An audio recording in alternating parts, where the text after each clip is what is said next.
né? A gente está tendo um ressurgimento desse ímpeto censório, né? Um ressurgimento de ideias que a gente não imaginava que existiam no Brasil mais, essa ideia de que você precisa silenciar alguém que pensa diferente, porque senão isso pode causar um perigo para a democracia. E os argumentos dos censores, né, dos autoritários, eles estão mais sofisticados do que os argumentos dos defensores da liberdade de expressão. Toda vez que alguém der um nome novo para um problema velho, é porque provavelmente ele quer implementar uma solução nova. Você tem que inventar um nome novo. Aí você não chama mais de mentira, você chama de fake news. A ideia de que você tenha que respeitar cegamente a ciência e que você não possa questionar a ciência é uma ideia completamente... E isso é uma ideia genocida. Essa horizontalização das redes sociais tem causado uma histeria, um pânico nessas classes escolarizadas. Que bom que você veio aqui ao canal Leda Nagli assistir mais um vídeo. Aproveita, faz um comentário, dá um like, avisa seus amigos, compartilhe esse vídeo e fique à vontade para curtir. Vamos fazer uma live sobre contra toda censura. Toda. Chama-se Gustavo Maltach, meu entrevistado, e o autor do livro Contra Toda Censura, que é o assunto que nós vamos tratar hoje. Vamos esperá-lo entrar aqui na live para a gente começar a nossa conversa. É um prazer ter vocês aqui essa hora da noite para falar de censura, para falar contra a censura, porque seremos sempre contra a censura, isso é certo. Mas vamos discutir o que é a censura, o que é a liberdade de expressão, o que não é liberdade de expressão. Hoje um assunto tão, né, tão impactante na vida da gente hoje em dia, né? Legal, Gustavo, ótimo. Eu vou te fazer a pergunta mais óbvia do mundo, né? Até onde vai a liberdade de expressão? O que é liberdade de expressão? O que é discurso de ódio? O que é extremismo? O que é censura? A gente está vivendo um momento mais complexo dessa discussão, né? Porque tudo é fake news, tudo é discurso de ódio. De um lado é discurso de ódio, do outro lado não é discurso de ódio, né? Não sei mais o que é o que. Não, tem muito... Olha, só essa sua introdução, aí, essa sua pergunta, tem umas 3 horas de debate aí para a gente fazer. Não, mas Então, olha, vamos nessa. Vamos nessa. Antes de mais nada, obrigado pelo convite, pô, uma felicidade e uma honra. Não vou nem dizer aqui o quanto que eu admiro o seu trabalho, porque fica parecendo que eu estou só puxando o saco porque eu estou aqui. Então, um dia em privado eu comunico a você isso. Obrigado, Mas, viu? então, assim, muito obrigado pelo convite e concordo com você, acho que é um tema fundamental. E, de alguma forma, a gente está vivendo uma era estranha, né? Pelo menos, assim, alguma coisa esquisita está acontecendo, né? A gente está tendo um ressurgimento desse ímpeto censório, né? Um ressurgimento de ideias que a gente não imaginava que existiam no Brasil mais, essa ideia de que você precisa silenciar alguém que pensa diferente, porque senão isso pode causar um perigo para a democracia, né? A ideia que a gente tinha no Brasil, pelo menos até 5 anos atrás, era o contrário. Era que você precisava ter uma pluralidade de vozes, inclusive as vozes mais extremas, né? Eu lembro no Rio de Janeiro, por exemplo, na Cinelândia, quando adolescente, você sempre teve gente que pedia a volta do regime militar, por exemplo. Sempre houve. Aqueles caras lá com cartazes na Cinelândia, sempre aconteceu isso. Eu acho uma ideia péssima, mas eu entendo que numa democracia o sujeito tem o direito de ter essa opinião péssima, né? Aliás, assim, se a democracia é do povo, o povo tem o direito, inclusive, de defender o fim da sua democracia. Muito embora eu ache, novamente, uma ideia péssima. Mas eu acho que é parte do jogo democrático. é parte do jogo democrático. Assim como o sujeito tem direito de defender o comunismo, que significa também o fim da democracia. Né? É verdade. E ele ainda mas diz que é democrata. ainda diz que é uma república popular democrática. Né? Eu não sei nem daqui. E agora agora já tem mais adjetivos, né? República popular democrática, inclusiva, diversa, participativa, mas no fundo é o mesmo. Porém, a gente que manda, né? Então, assim, a gente está tendo esse ressurgimento de um ímpeto acessório e eu quis escrever o livro, primeiro para ligar esse alerta, mas também pelo seguinte, me parece que os argumentos dos censores, né, dos autoritários, eles estão mais sofisticados do que os argumentos dos defensores da liberdade de expressão. Então, eles falam em fake news, eles falam em ciência, eles falam em, por exemplo, o tema do nazismo. Né? Eu não vejo, por exemplo, quer dizer, eu até coloquei no livro um subcapítulo sobre isso, né, sobre a Alemanha nazista, mas normalmente as pessoas falam assim, olha, por que você é a favor de liberar determinados discursos se você já sabe que isso vai causar o que ocorreu na Alemanha? E você não tem assim, no debate público, a gente não vê uma articulação muito boa desse argumento, entendeu? Então, e isso tem sido, por exemplo, esse tema foi o tema, inclusive, daquele debate entre a Tabata, o Kim e o Monark, que gerou um dos... Então, assim, é uma questão que está central no debate e você não encontra, pelo menos assim em português no Brasil, você não encontra muitos autores abordando a questão da liberdade de expressão na Alemanha nazista, por exemplo. Então tem vários desses... Eu acho que o tema da liberdade de expressão ficou um pouco mais complexo, muito porque os autoritários eles são sofisticados na narrativa, né? Eles nunca vão dizer que estão silenciando você porque querem silenciar você. Eles estão silenciando você porque precisam proteger o oprimido, porque precisam proteger as minorias, porque você está atacando a democracia, porque você faz fake news. E você, eu sei, inclusive... É insuportável isso de você. Estou defendendo você, né? Porque eu estou defendendo a democracia. Sim, a minha democracia, né? Eles querem dizer. Né? A democracia Exatamente. deles. Né? Isso Exatamente. Mas isso tá crescendo muito, né? Há muita gente defendendo isso. Muita gente, assim, é realmente uma era esquisita, né, que a gente tem no Brasil, não só no Brasil, no mundo, né? O problema é que no Brasil, o problema é que alguns países, como por exemplo nos Estados Unidos, isso tem crescido também. Só que lá eles têm uma tradição muito forte de liberdade de expressão. Garantida pela Suprema Corte, que é um pouco o contrário do que a gente tem visto.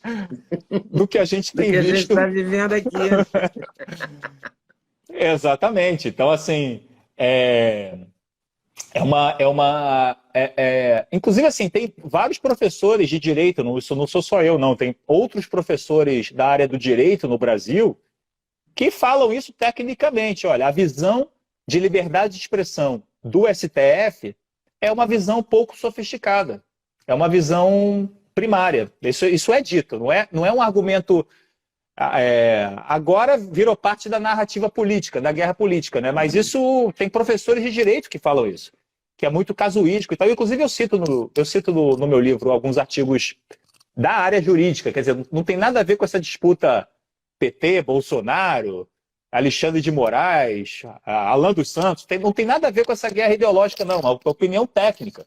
Porque você analisa os julgados, você vê que os argumentos não são argumentos realmente que lidam com os detalhes vamos dizer, da filosofia que embasa a liberdade de expressão. A gente pode até falar um pouco mais de quais são esses detalhes mais à frente, né? Pode falar. Então, por exemplo, vamos... Tá, não, é que eu não quero... Leda, você tem que me interromper, hein? Porque eu saio falando aqui e eu perco a noção. Que eu te interrompo. Aliás, eu vou dizer que eu adorei essa capa, com essa fita dos surfistas, que eu uso para tudo na minha casa, essa fita. Eu adorei essa sugestão. Essa capa é muito boa, muito boa. Cara, isso aí é o trabalho da editora aí, da Avis Rara, da Faro Editorial, que realmente, assim, isso aí não é Eu me aproveitei disso, mas não é mérito meu, não. Isso aí, a capa aí realmente é o trabalho da editora que foi muito bom mesmo. Mas foi muito bom, veio a calhar, né? Mas Exatamente. vamos E a... aí é o seguinte, vamos Ah, pegar um exemplo, por exemplo, tá. né? As pessoas falam assim, olha, eu preciso silenciar esses grupos que estão atacando a democracia, atacando as instituições. Aí vamos pegar, por exemplo, vamos pegar o Daniel Silveira, né, o Hum, caso do deputado. Aí vamos ver o seguinte, digamos que, vamos partir da premissa de que ele seja uma ameaça à democracia. Tá? Vamos assumir hum. como isso sendo verdade. Vamos conceder isso. Vamos partir desse ponto. A chance de ele ser eleito presidente da República daqui a 20 ou 30 anos aumentou ou diminuiu com a prisão do STF? Eu Ele acho que ficou mais. aumentou. É claro. Ele ficou mais famoso ou ele ficou menos famoso? Mais Ele, famoso. fico, ele se mostrou mais como um mártir destemido ou menos? Como uma pessoa mais corajosa ou menos? Como uma pessoa que está disposta a enfrentar grandes poderosos a favor dos seus representados ou menos? Então, assim, isso é uma coisa que a literatura aponta. Quando você prende alguém por opinião, você cria mártir. Isso aí é o beabá da liberdade de expressão. Então quando as autoridades perseguem alguém por conta das suas opiniões, elas primeiro precisam atentar a esse detalhe. Peraí, você realmente acha que você está defendendo a democracia fazendo isso? Não é o que boa parte da filosofia aponta. E outra coisa, quando você faz isso, todas as pessoas que concordam com aquela pessoa ou que têm alguma afinidade com o seu lado político, no caso que estão mais à direita, vamos dizer, no caso do Brasil de hoje, muitas dessas pessoas vão começar a pensar o seguinte, peraí, por que um cara de direita não pode falar isso, mas um cara de esquerda pode defender comunismo, inclusive dentro da Câmara dos Deputados, inclusive com um partido político comunista? Não existe comunismo com democracia. O comunismo é o fim da democracia. Não existe comunismo com participação, com nada disso. O comunismo é o fim das instituições. É o comunismo. Exatamente. Isso para não falar do fim da comida, das outras coisas. Né? Das outras coisas, Mas é assim, é tão claro, né? Isso. E aí o que acontece? Com isso, você tem uma série de pessoas que vão começar a pensar o seguinte, espera aí, talvez essa democracia não seja para mim. Talvez esse regime seja um regime de cartas marcadas. Talvez esse regime não seja, de fato, um regime onde eu possa expressar a minha opinião. Porque o meu amigo que é de esquerda fala o que quer, não tem medo de dizer nada. E eu tenho que ficar regulando a minha expressão. Então isso não é uma democracia.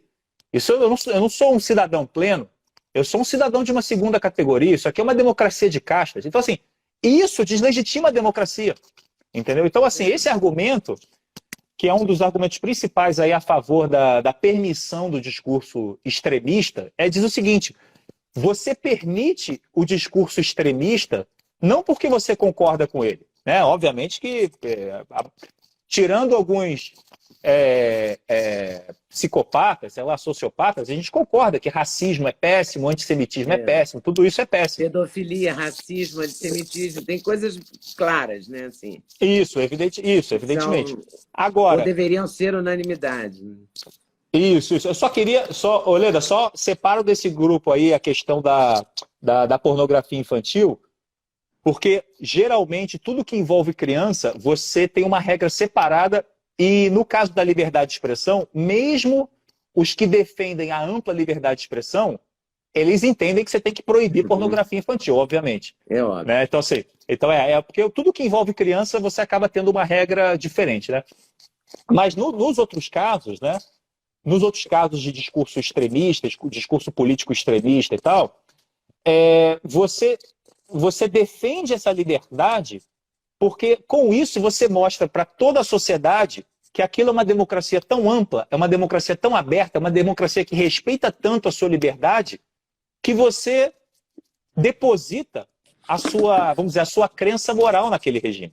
Né? Que você acredita que aquilo é um regime onde você, um dia, pode ter a chance de ver a sua ideia prevalecer. Então, na verdade, você permite o discurso extremista para reforçar a própria crença na democracia.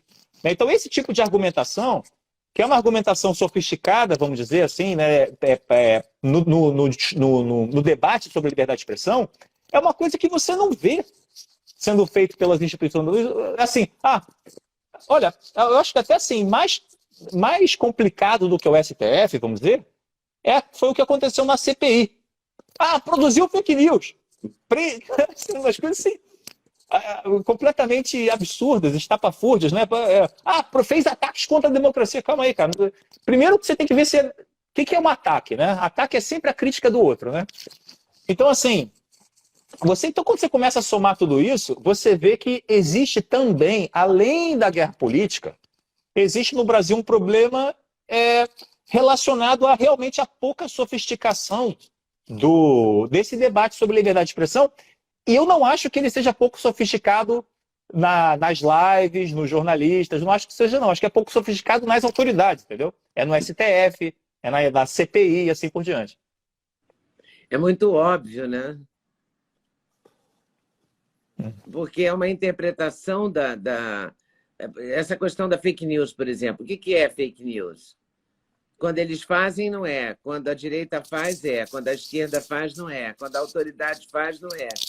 Quando o cidadão faz, é. Mesmo se ele for um deputado, ele tem liberdade de falar, de agir. Está na lei, está escrito na Constituição, mas você não respeita porque ele não está do seu lado. Ou do lado que você Exato. pensa, como autoridade, né? Tem um cara que eu cito no meu livro, que é o Fleming Rose. O Fleming Rose é aquele editor que fez, em 2005, ele publicou aquelas charges de Maomé, naquele jornal dinamarquês. Lembra? Lembro. Aquela polêmica. Não é o do Charlie Hebdo, não, que não, foi 2015. É o primeiro. Isso. E aí, ele escreveu um livro chamado A Tirania do Silêncio. Muito bom. E uma coisa que ele fala é o seguinte: cara, fake news sempre houve, é mentira. Inclusive no meu livro, eu recuperei, tem um capítulo que eu falo sobre a história da mídia, né? E eu falo sobre a prensa de Gutenberg.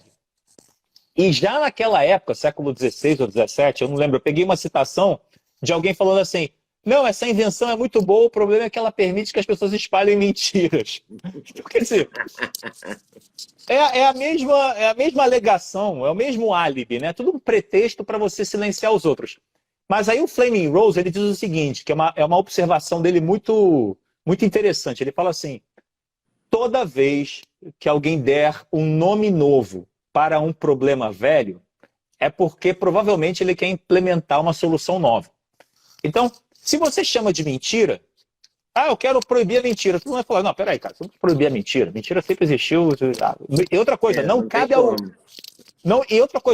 ao governo definir o que é verdade ou o que é mentira. Nenhum governo se propõe a isso. Não é o que o governo tem que fazer. Mas aí você tem que inventar um nome novo. Aí você não chama mais de mentira, você chama de fake news. Né? Ainda mais uma coisa em inglês, assim, né? Cria uma... Fica chique, né? Então parece que é um problema até novo, né? Importado, uma coisa recente, né?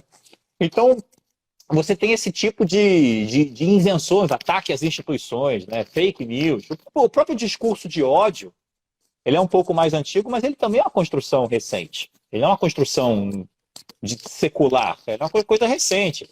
A questão da ofensa, a questão das palavras como violência, né? Palavras ferem. Né? Tem um livro clássico aí de restrição à liberdade de expressão chamada assim, Palavras que Ferem. Pô, então, que sempre feriram, não são de agora, né? Claro. E que sempre feriram. E outra coisa, a gente também sempre entendeu que quando uma palavra fere a gente, ela fere de um jeito que é diferente de uma violência física. Então, assim, aí a gente entende que uma coisa você proíbe, outra coisa não. Né? Então, assim, mas o que eu quero dizer é o seguinte: é que todas essas palavras novas, na minha opinião, são uma série de pretextos, de álibis, para pessoas que querem censurar o discurso adversário. Entendeu? Basicamente, o meu entendimento é esse, né? É um silenciamento do discurso adversário. E é o que a gente está vendo nesse momento, né? Sim, é tudo assim, é por isso que é uma coisa que quando você... É um exercício de poder tão... Então, assim, eu no livro eu nem falo com essa contundência, porque, enfim, você sabe melhor que eu, a palavra escrita ela é muito mais contundente, e eu não quero cristalizar no livro uma coisa que daqui a alguns anos pode parecer excessiva. Então, no livro eu tentei fazer uma linguagem mais ponderada, mas o que está acontecendo hoje é muito descarado, né? Assim, não tem nenhuma preocupação em tornar o negócio mais sofisticado. Por exemplo, vamos dar um exemplo que eu acho que é um caso até que você vivenciou bem, que é a questão do discurso negacionista da ciência, né? Anti-ciência na pandemia, né? Eu lembro do seu caso com o YouTube. Eu não vou nem entrar aqui para ninguém cancelar. Não vamos, para não proibirem nossa live, né? Exatamente. Para não proibirem nossa live. Mas olha só que coisa absurda, né? Primeiro que é o seguinte: a ciência erra e sempre errou muito. Tanto que o mérito da ciência não é acertar. O mérito da ciência é se autocorrigir. Né? Ela é boa porque ela comete erros e corrige os erros. Mas se você pegar um momento qualquer na história da ciência, vai ter um monte de erro ali. A questão é que no longo prazo ela vai se autocorrigindo. Esse é o mérito dela. Então, assim, você pegar um determinado momento, né, e dizer que eu não posso criticar um achado científico de hoje, isso é uma coisa completamente absurda. E aí o exemplo que eu dou no livro eu comento sobre o racismo científico. Né? O racismo já foi uma visão científica. O racismo era estudado, havia congressos de eugenia. Diversos países, os próprios Estados Unidos, a Alemanha, já tiveram políticas de melhoramento genético da raça, né? De esterilização forçada. Aí a pergunta que eu faço é, então é o seguinte, eu estou em 1930 na Alemanha, eu não posso criticar então o racismo, porque é a visão da ciência. Os cientistas defendem o racismo, então eu não posso criticar o racismo. Então quem criticou o antissemitismo da Alemanha em 1930 estava errado, na sua visão. Essa é a sua... É uma ideia completamente absurda. Né? Eu cito no livro uma passagem, que para mim é bem simbólica, que o próprio Hitler, ele dizia que o antissemitismo não podia ser um antissemitismo da emoção, ele tinha que ser um antissemitismo da razão. Por isso que havia um investimento muito grande na questão da ciência, de um racialismo, né, do estudo das raças e das diferenças entre raças, e medição de crânio, e tudo aquilo que a gente... Aquela história nefasta do racismo, porque a ideia era comprovar por meio da ciência que havia raças melhores e raças piores. Entendeu?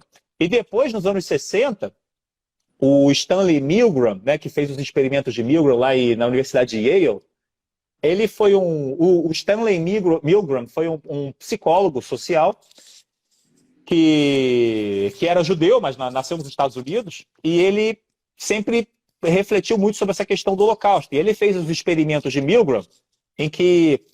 Eu vou explicar rapidinho aqui, só caso as pessoas não conheçam, mas o experimento dele era basicamente o seguinte: ele chamava um cara para participar da pesquisa e dizia o seguinte para esse cara: olha, tá vendo esse sujeito aqui? Eu estou testando aqui um método de aprendizado, eu quero ver se ele aprende as coisas. Então, quando ele errar, eu vou falar para você dar um choque nele, eu quero ver se isso ajuda no aprendizado e tal, não sei o quê. E aí eu vou pedir para você aumentar a voltagem e tal, não sei o quê, beleza. Então a gente está testando para ver se aquele cara vai aprender bem. Só que, na verdade, quem estava sendo testado não era o cara que aprendeu. O cara que ia aprender, na verdade, era mancomunado com ele. Ele estava testando o outro sujeito, né? E aí ele falava para o cara: não, olha, ele está errando muito, aumenta a voltagem, aumenta o choque, não sei o quê. E algumas pessoas aumentavam, inclusive, até o limite de causar dano permanente ou até a morte do cara.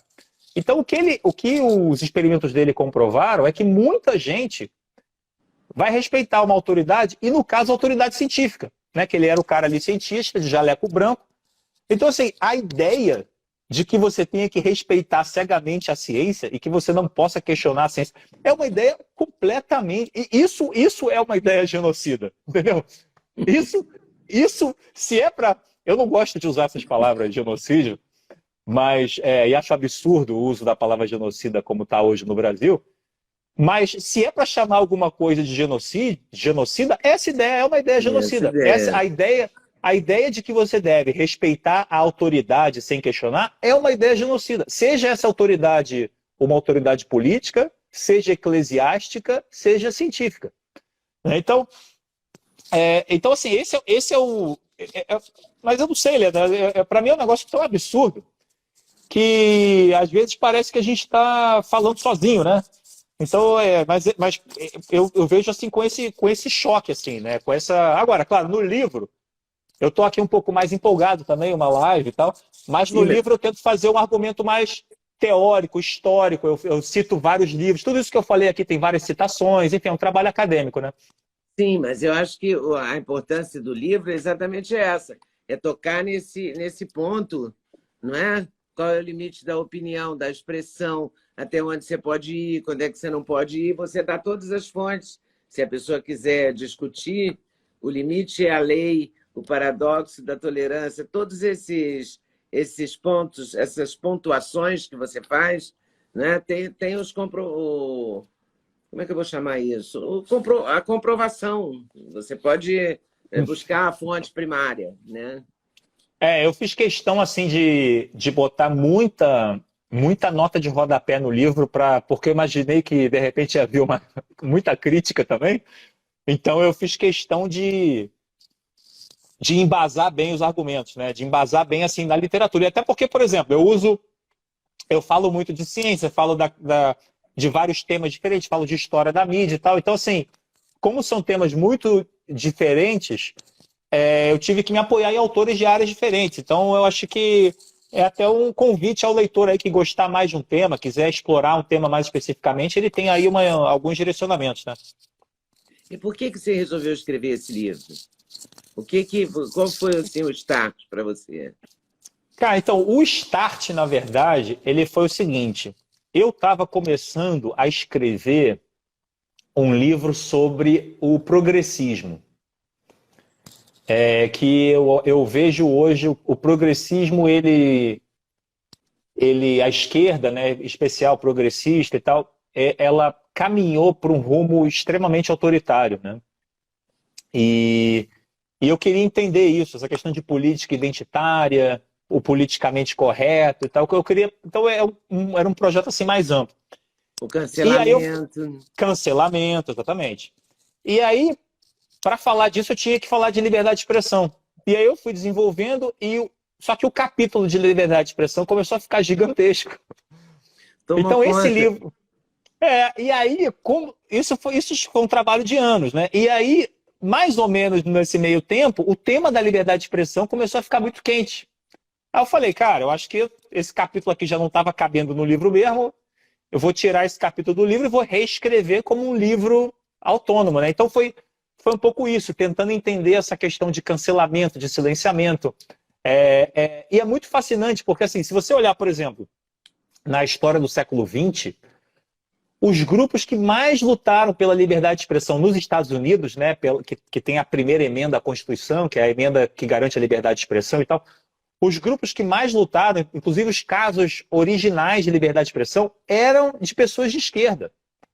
A esquerda foi a grande promotora do fortalecimento da primeira emenda ao longo do século XX. Então é muito curioso. É Né? contraditório, né, também. É contraditório. A esquerda hoje abandonou completamente e hoje se inverteu. Quer dizer, hoje a direita é a defensora maior da liberdade de expressão e, e a esquerda é que cancela, que diz que se você é assim, você tem que pensar de um jeito.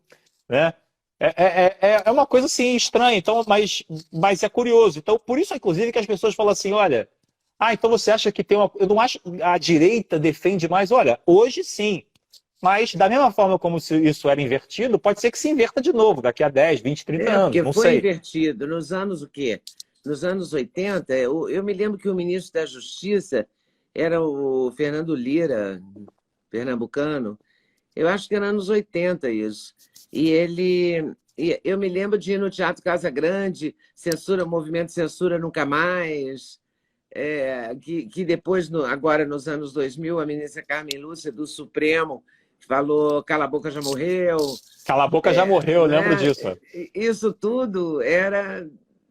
Quer dizer, parecia que a gente tinha resolvido essa questão. Até que o pensamento à direita, os conservadores ganham visibilidade e isso vira um pecado mortal. Exato. E aí Essa por virada isso... é muito doida. Não tem outra Então, expressão para isso. É muito esquisito mesmo. Tempos estranhos. Não então é? aí... Você passa de um lado para o outro da história. Você vira, né, sei lá, você vira reacionário. Quando você defendia a liberdade de expressão, ali tem 10 anos, 8 anos, 10 anos, e você era legal. E agora você não é mais legal. Você continua defendendo a liberdade de expressão. Exato, não, mas é o que você vê, por exemplo, até o caso do Glenn Greenwald, por exemplo. Eu cito alguns artigos do Glenn, que ele é um cara mais à esquerda, que defende a liberdade de expressão. Ele é completamente assim, ostracizado dentro da própria esquerda no Brasil, nesse tema, né?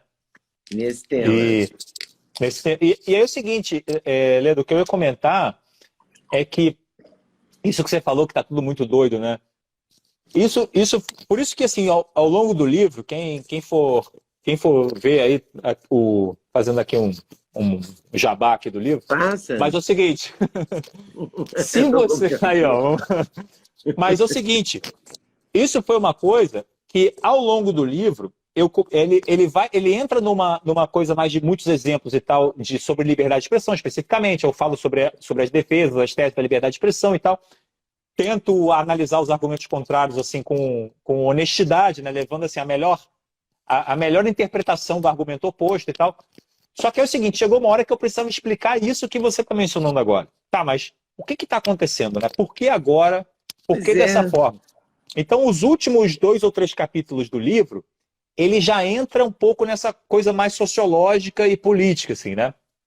E o que é interessante é que é o seguinte, me parece que há alguns elementos aí, alguns deles que já existiam e de repente a gente só não tinha percebido que eles não tinham morrido ainda na política e na cultura brasileira, que é o seguinte. Como assim?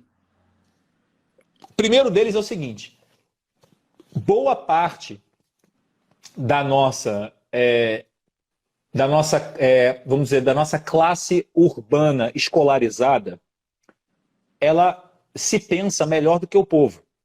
Isso aí, assim, eu vivendo aí Zona Sul do Rio de Janeiro, isso aí, assim, é uma coisa... É claríssimo. Isso aí não preciso nem explicar, né? Eles acham que são melhores do que o povo. E aí você vê gente falando isso e tal. É preciso civilizar o povo, é preciso civilizar o Brasil. Isso aí é parte do processo. Eu não acho que é uma coisa inata, obviamente. Acho que é alguma coisa da cultura dessa vanguarda aí de escolarizados urbanos que acabam aprendendo isso aí de alguma maneira. Então, a crença dessas pessoas não é uma crença na democracia. Eles não acreditam que a democracia é um processo aberto que definirá o seu próprio rumo. Eles não acreditam nisso. O que eles acreditam é o que a gente pode chamar de democracia tutelada. Eles acham que a democracia tem um rumo específico. E o rumo específico é o rumo dos valores dessa classe urbana. Deles, e os valores dessa classe urbana são os valores progressistas. Entendeu? Então, assim, eles falam assim... E você não tem o direito de discordar. Não pode. Não, se você discordar, você é reaça, fascista ou ignorante. Entendeu? Você tem estudo publicado... Agora tem muito isso, né? Você é extrema-direita. Extrema-direita. Fascista, né? Fascista. Bom, então, o próprio assim... ministro do Supremo falou que quem for ao 7 de setembro, quem se manifestar em 7 de setembro, serão os fascistas. Exato. Que você ouvir isso. É preciso empurrar a história. Mas peraí, empurrar para que lado? E quem é que define qual é o lado, qual é a direção? Não é a população, a democracia não é do povo? Então, assim, tudo estava muito bem,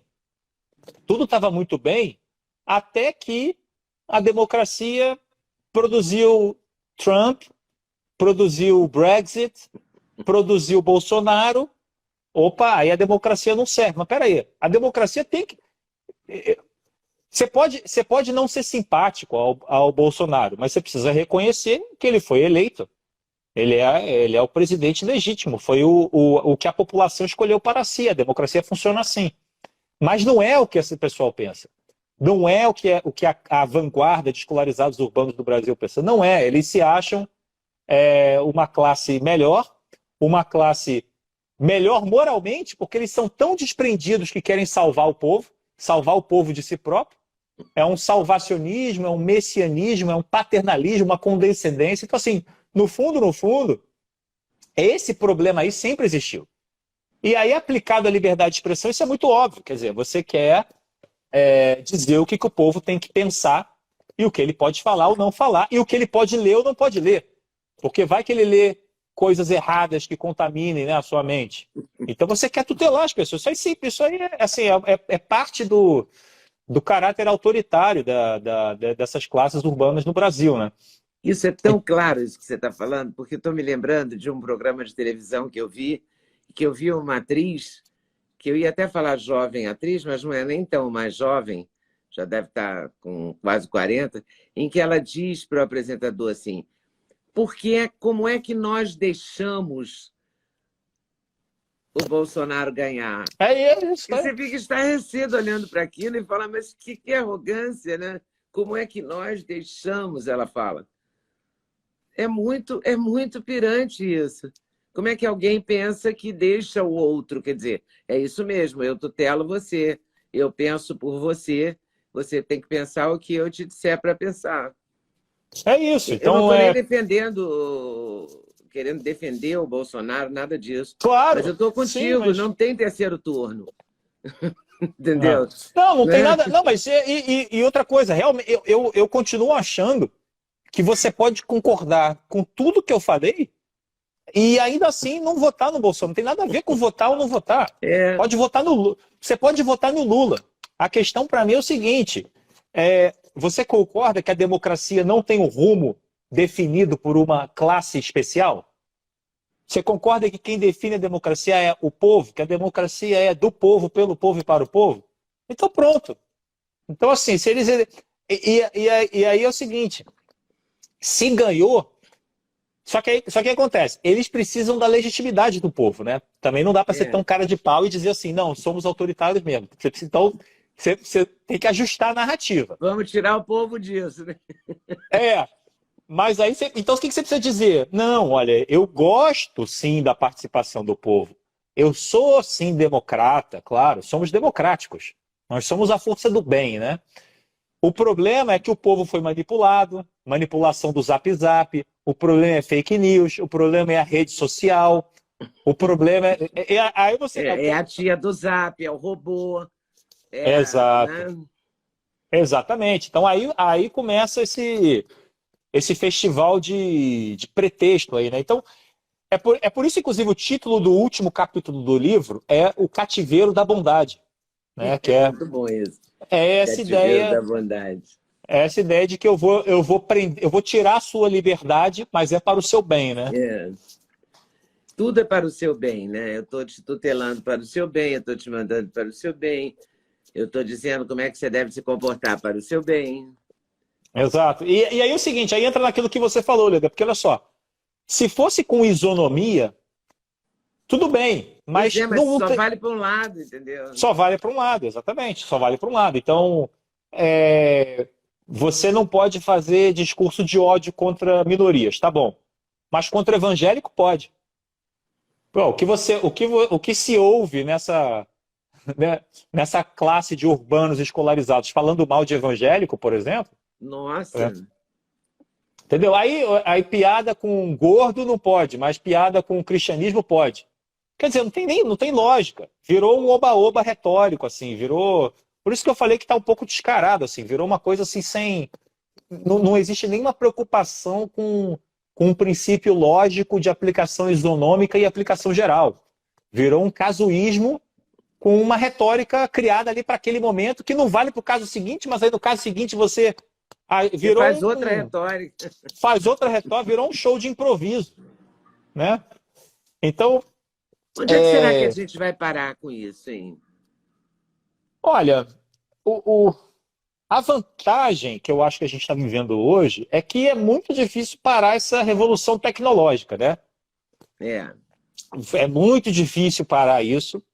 É, e principalmente porque a revolução tecnológica, ela traz, eu tento explicar isso um pouco no livro, ela traz também uma mudança, né, de pensamento, de expectativa. Então hoje as pessoas esperam uma relação mais horizontal, entendeu? Porque é o seguinte, o costume que a pessoa tem de, no Twitter, chegar e ir para um deputado. Deputado, o que você fez com isso aqui? Por que você votou assim? E isso não é simplesmente, né? Aí vem aquela história da teoria da mídia, né? O meio é a mensagem, né? Não é só a mensagem que importa. Você tem que ver como que essa horizontalização que a mídia proporciona muda as nossas formas de pensar, né? E isso muda a nossa forma de pensar o seguinte, espera aí, por que algum dia a gente já tratou um deputado como alguém especial? Né? Hoje o estranho é o que acontecia antes. Não, hoje, da mesma forma que eu posso tuitar para ele, eu vou falar com ele na rua, eu vou olhar para ele de igual para igual. Né? Então você tem assim, a alteração da comunicação, ela altera o nosso padrão de enxergar a realidade muito além do que simplesmente a mensagem que a gente está mandando ali. Realmente é uma coisa. E, aliás, Leda, é por isso, esse aí é um outro fator que eu tinha falado ali de vários elementos. Esse é um outro fator que a gente precisa levar em consideração, porque esse fator também tem causado, né, essa horizontalização das redes sociais, tem causado uma histeria, um pânico nessas classes escolarizadas. E esse pânico, muitas vezes, ele é sincero. Então, por exemplo, quando a gente tem pessoas falando é preciso acabar com esses ataques à democracia e tal, eu não acho que a maioria disso seja cinismo, não, tá? Eu acho que muitos deles realmente estão preocupados. Muitos estão preocupados, só que a preocupação deles é uma preocupação absurda. Eles só não estão acostumados em ver o discurso alheio, entendeu? Mas eles acham o seguinte, inclusive você vê jornalistas, olha só, acho que talvez você lembre. Você vai ver jornalistas hoje dizendo o seguinte, mas espera, esbarrei aqui, pronto. Você vai ver jornalistas hoje dizendo o seguinte, mas espera aí, de onde saem essas pessoas que acham que podem opinar sobre tudo, que acham que podem criar um canal e dar qualquer opinião? Então, assim, o que essa pessoa está querendo dizer? Que ela está incomodada com a nova mídia. Ela está incomodada com o fato de que o negócio está mais horizontal. Né? É o fato de você pegar um jornalista e chamar de blogueiro para desqualificar. Né? Assim, então você começa a ver que você tem uma série de elementos aí que comprovam o seguinte, que realmente as redes sociais... Está incomodando, né? Está incomodando. É aquele sentiu que aparece no Twitter, né? Sentiu. Sentiu, porque, poxa, eu fico impressionadíssima com isso. No caso do Alan, por exemplo, no caso do outro, o Alan eu até conheço, mas o Alan é jornalista e ele é blogueiro para a imprensa, né? Para a grande imprensa. Aquele outro, Oswaldo Eustáquio, ele é formado em jornalismo na Universidade do Paraná, ele já divulgou o currículo dele e ele continua sendo blogueiro. Por que ele é blogueiro e por que o outro é jornalista? Um porque está empregado no jornal ou numa emissora de TV e o outro é independente? Exato. Não, é absurdo. Qual é o argumento? Né? O argumento não é esse, a gente sabe que não é esse. Né? Claro. A gente sabe que é um jeito de desqualificar. Né? Agora, quando você tem isso vindo das autoridades, né? Do país, do Supremo, dos ministros do Supremo e tal, fica complicado, porque se você falar mal do deputado, você abordar o deputado, como você citou, e falar, por que você votou assim, né? Eu tinha muita vontade de perguntar quem votou contra o marco do saneamento, eu tinha muita vontade de perguntar isso. Por quê? Entendeu? Me dá um argumento. É porque eles fogem, né, de jornalistas tipo eu.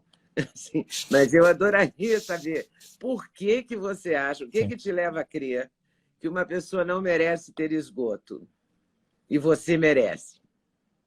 Eu não consigo entender isso. Não, Porque exato. se você é um democrata, se você é uma pessoa preocupada com o povo, por que que a vala a céu aberto é permitida para uns e não é permitida para outros? Não é, é injustificável esse Exatamente. voto. Mas se você fizesse questionamento com uma pessoa do Poder Judiciário, vamos chamar assim, até para não me complicar, fica complicado, não é? Não, Mas tem exato, se coisa que a você tem gente não uma... entende, quer dizer, estamos num período eleitoral, sim, mas o ministro da Saúde não pode fazer um alerta sobre a poliomielite, porque estamos num período eleitoral? Não faz sentido isso. Porque a polio é uma ameaça e ela não vai escolher se o período é eleitoral ou não, não é? Sim, Se estamos entrando na campanha contra a poliomielite, e a gente sabe as consequências dela, né? Ela não pode esperar exato. passar, ou Não, não mas deveria poder, né? Então, são coisas que a gente não consegue entender.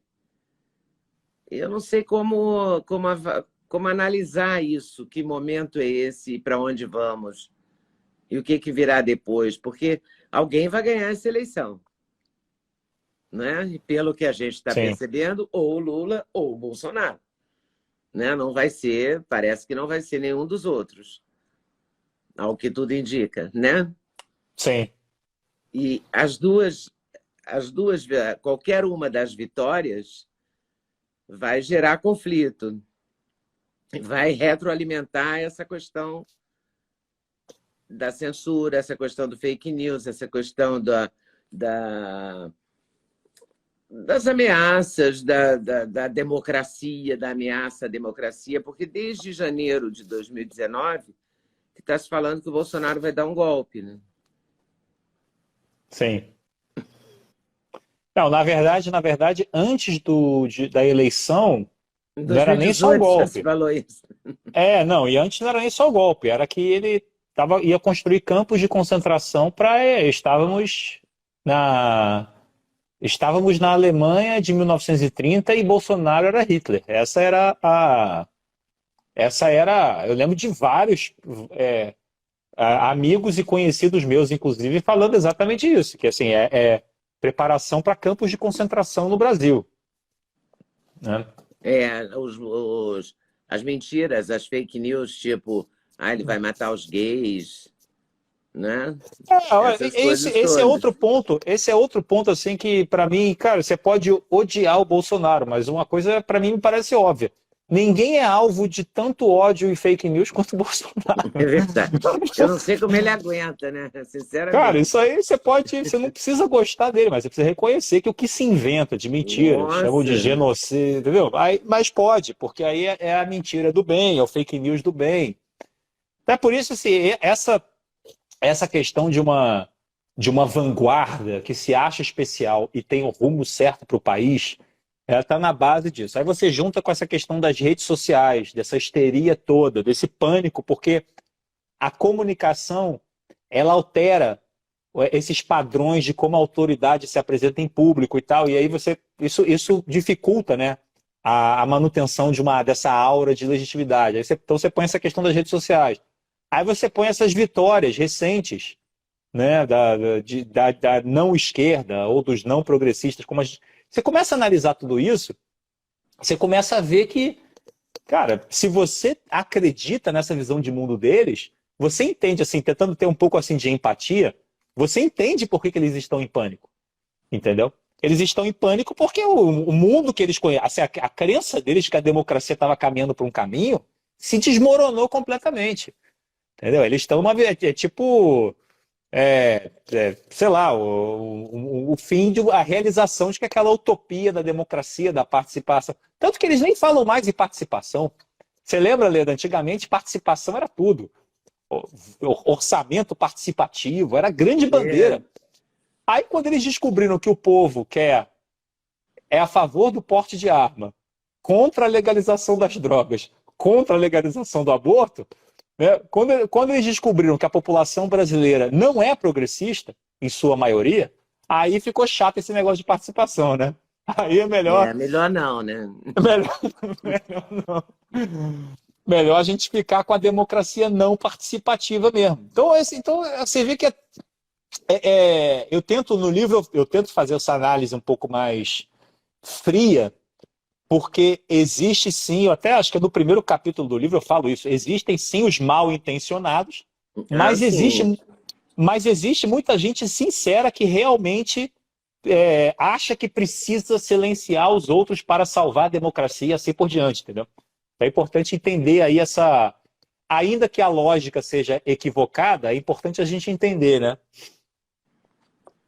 Agora, é muito estranho, porque, na verdade, eu não sei o que você acha que foi a grande mudança. Por que que mudou tanto? Será que é porque todo mundo ganhou um microfone com as redes sociais? Porque todo mundo tem voz, de certa Sim, forma, né? Você ampliou muito, não é todo mundo, claro que não é todo mundo, né? A pessoa lá na comunidade que acorda às 4 da manhã para trabalhar, pega a condição com 3 horas, não tem uma voz, mas tem um celular, tá ligada na notícia, tem opinião, tem Instagram, não é? O brasileiro adora a internet, não é? E gosta de saber de tudo. Você entra olha, no tem. táxi ou no Uber, o motorista sabe tudo. Ele sabe mais que você, ele até te conta as notícias. Né? Que se você ficou também, você ficar 20 minutos sem olhar na rede social, muda o mundo, né? Hoje em dia não pode ficar. Desligou 20 minutos, mudou tudo. Todo mundo tem voz, todo mundo viu as notícias, todo mundo está muito mais atento, todo mundo está muito mais envolvido com a política. É um ano de Copa do Mundo e ontem foi a primeira vez que eu vi no noticiário uma referência mais clara ao Copa do Mundo por causa da camisa.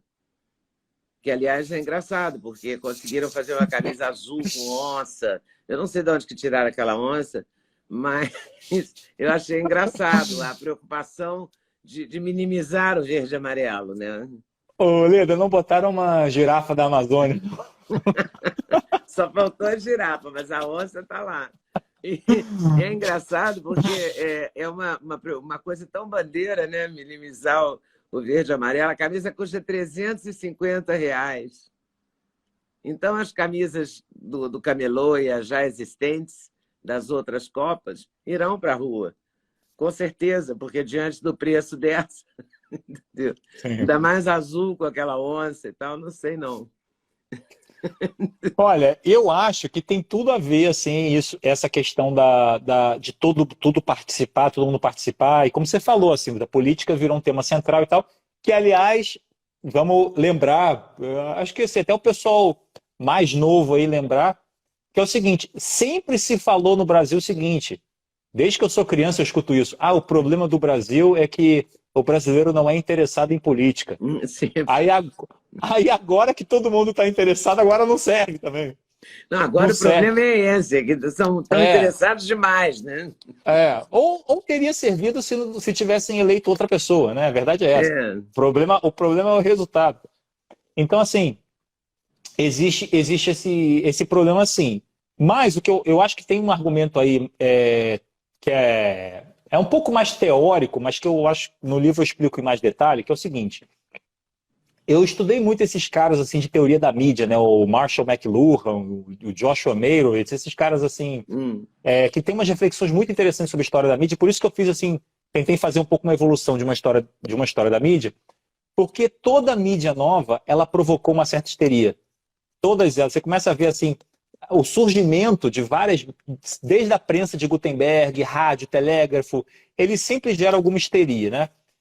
E E uma das teorias que eu usei no livro, por exemplo, é do Joshua Meirowitz, que ele escreveu um livro em 84 ou 85, falando sobre a televisão, o impacto da televisão na sociedade.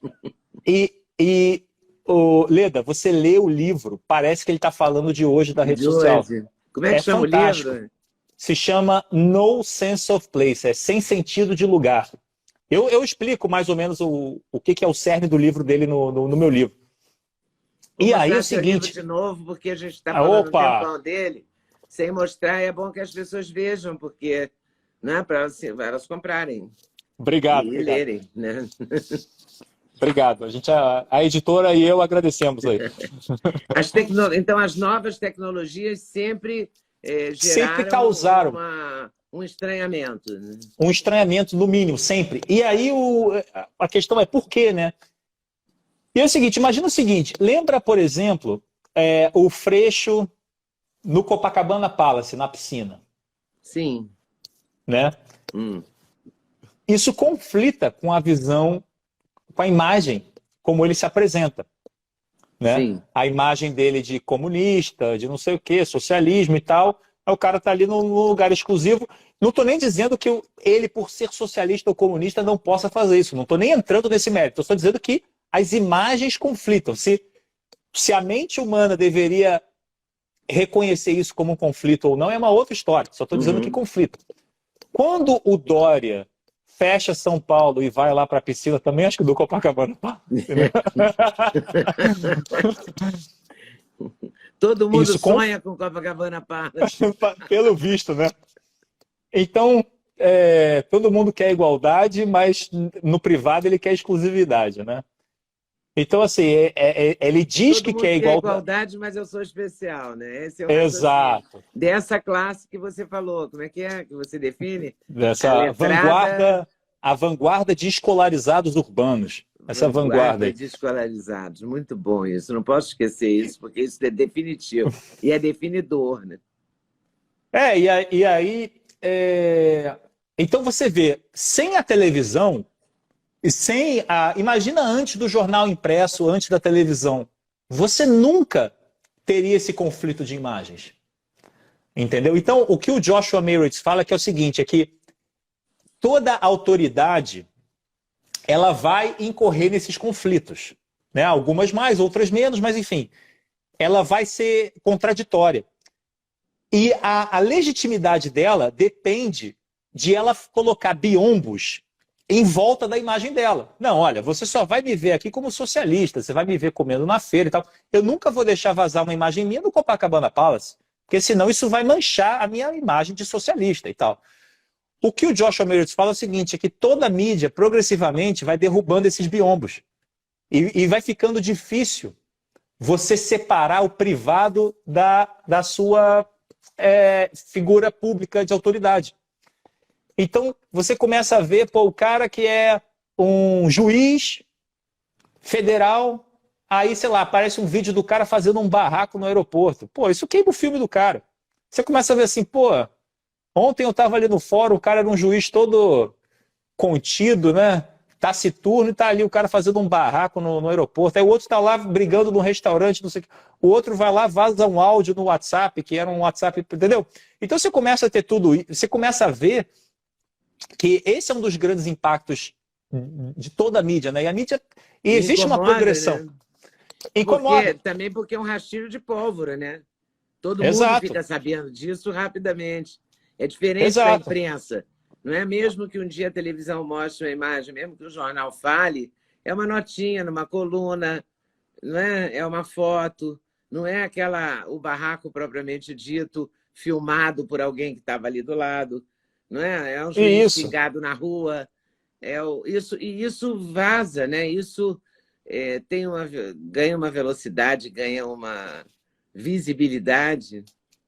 E você tinha um controle também antes, nisso que você falou, Leandro, porque você tinha um controle que o cara ainda podia muitas vezes ligar para o editor do jornal, não dá isso não. Claro. Eu não sei o que, né? Então, então você teve isso. Isso aí já causa uma ansiedade enorme. E o que o Joshua Meretz fala é o seguinte, eles começam a achar que algo está muito errado na sociedade. Eles não entendem que simplesmente o jogo da legitimidade mudou. Você precisa fazer outro jogo. O jogo agora é um jogo mais aberto, agora é um jogo mais, olha, eu sou isso mesmo. Eu acho que não é à toa que o Bolsonaro é tão popular, em especial na rede social. O perfil do Bolsonaro nas redes sociais, esse perfil meio zoeira, né, meio brincalhão, é um perfil muito mais verdadeiro, com todos os defeitos. Isso que, assim, ele fala muita coisa absurda. Com todos os excessos, os erros, mas as pessoas... Aí que tá. Isso, antigamente, era visto como erro. Hoje é visto como transparência. Hoje é visto como realidade. Por isso que não funcionou quando o Lewandowski autorizou. Ah, o Lewandowski não, foi o que era o Supremo dos Supremos. O Celso O de Mello? Celso de Mello autorizou o A vaza, vazamento daquela reunião. da filha, exato. Cara, você sabe, Não eu, funcionou, porque todo mundo esperava que o Bolsonaro fosse aquilo mesmo. Ninguém o imaginava Leandro, ele chiquérrimo, né? Com uma Mont cara, Blanc não, falando não sei o que lá, vestido de Prada, né? perfeito, perfeito. Então, aí o que Então não acontece? Quando funcionou você. como eles esperaram, né? Exato, não, e aí olha só que interessante. Você tem essa leitura daquela fita, eu também. Eu falei assim, cara, aquilo ali tá perfeito para o Bolsonaro e para o público dele, tá perfeito. Eu não estou dizendo Aí, que está certo, nem que ele deveria ter não, feito, apenas que é coerente. exato, exato, e que aquilo seria bom para ele.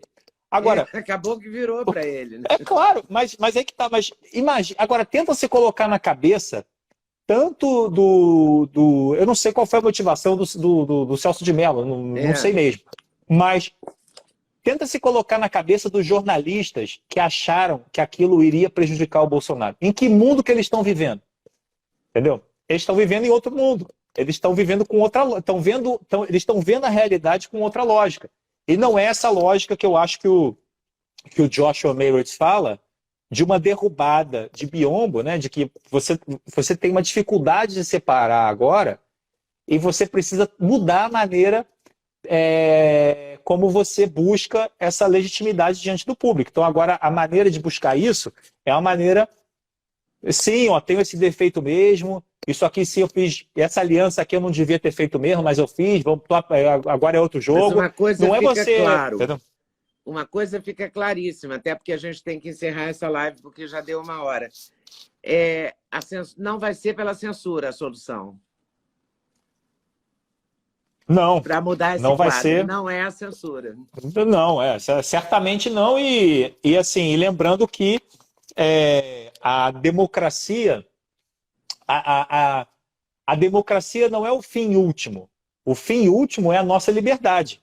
A democracia ela é um meio para a promoção da liberdade. Então, essa ideia de que eu preciso restringir a liberdade para promover a democracia, assim, é um erro teórico e um erro moral acima de tudo. E não vai dar certo. Além disso, né? Se Deus quiser, não vai dar certo. Gustavo, adorei. Muito obrigada. Não, pô, muito obrigado, cara. Para mim é uma. Que agora que eu olhei no relógio aqui, que eu vi que a gente tem que terminar mesmo.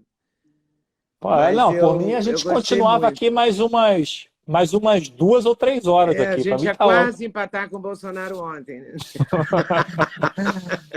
Não, mas, pô, eu acho que, cara, não, tem muito assunto para debater, é um tema importante e conta comigo aí quando você quiser. Para mim é um prazer conversar com você. Como eu falei, admiro muito o seu trabalho. Oh, meu Deus, muito obrigado. Admiro a sua coragem. Lembro de vários momentos aí de você falando, eu vou conversar com quem eu quiser, né? Não é? E eu acho que a gente ter no Brasil uma jornalista com a sua história, né, com a sua experiência, com os anos que você tem no jornalismo no Brasil, tomando a frente e mostrando que você não vai ceder a essa pressão e que você vai continuar conversando com quem você acha que o público deve ouvir, com quem você acha que tem alguma coisa para dizer, isso é uma demonstração de coragem que incentiva os outros a copiar o seu exemplo, entendeu? E eu acho que a gente precisa muito disso, porque a gente até falou bastante, né, em STF e tal. O STF também ele é um pouco o resultado e o espelho de uma cultura. Então, se essa cultura censória não está só no STF, a sociedade também está começando a abraçar essa cultura. Então, a gente precisa mudar essa cultura também. E a cultura se Antes muda que ela também. se instale para sempre. E a cultura também se muda com bons exemplos. Então, enfim, eu falei para você que eu não ia te elogiar aqui para não parecer que eu estou só fazendo média. Mas então, elogiou. Mas um dia em privado eu complemento. Obrigado, Leandro. Obrigada, Gustavo. E vamos conversar mais. Podemos repetir essa conversa. Tá bom? Perfeito, vamos sim. Obrigado. Um abração. Muito obrigada. Tchau. Muito obrigada por ter assistido mais um vídeo no meu canal. Volte sempre. Aqui você sempre vai encontrar a pluralidade de ideias, ideologias diferentes, ideias diferentes, mas sempre alto nível de informação e de prestação de serviço. Eu espero você sempre aqui. Faça seu comentário, se inscreva no canal, dê seu like se você gostou e não deixe de voltar. Estou te esperando, com certeza, se Deus quiser.